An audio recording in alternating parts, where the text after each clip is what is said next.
Thank you, Mr. Speaker. I yield myself such time as I may consume.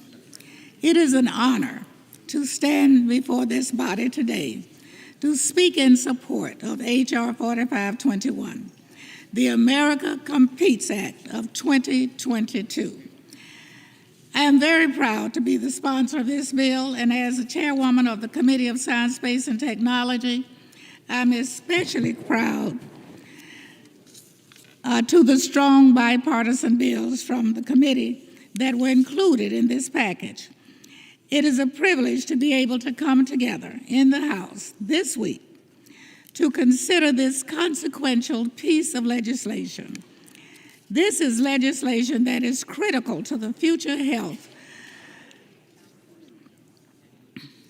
of our American science and innovation enterprise and our nation's competitiveness.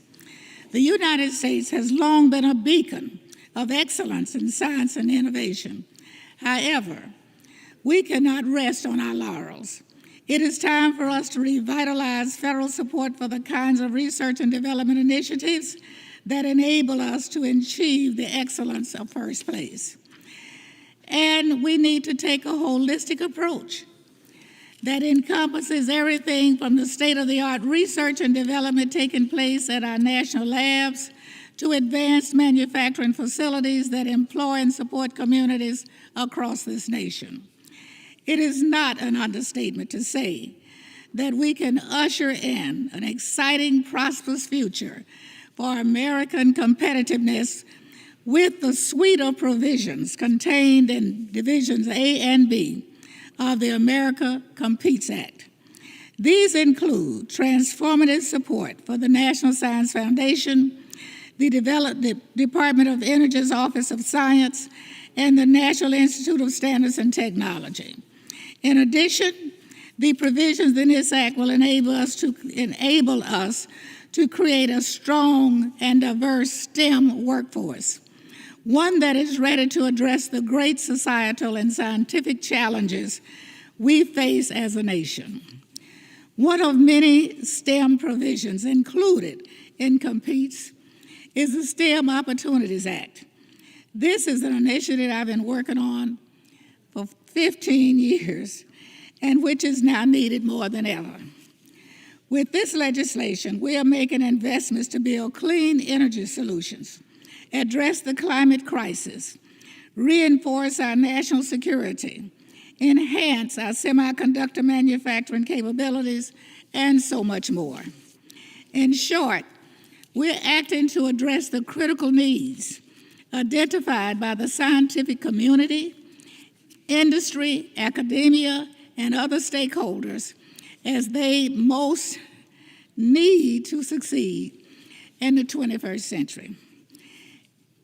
If we are to continue to lead and be able to compete on a global scale, we must chart our own course. The United States has endless potential to lead the world in innovation and competitiveness, and the America Competes Act can supply the driving force to get us there. Before I close, I'd like to thank Speaker Pelosi and my colleagues on and off the Science Committee for their work in getting all this done. I would also like to thank the ranking member, Lucas, for being a constructive partner with me to ensure that we pass bipartisan bills that incorporated the good ideas put forth by members on both sides of the aisle in our committee. And finally, I'd like to thank the staff of the Science, Space, and Technology Committee for the hard work, dedication, and long hours that they put in throughout this process. I deeply appreciate what they have done.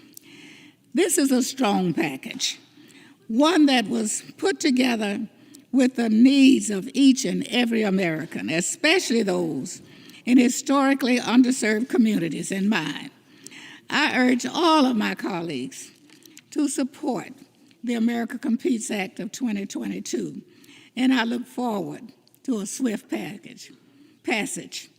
I reserve the balance of my time.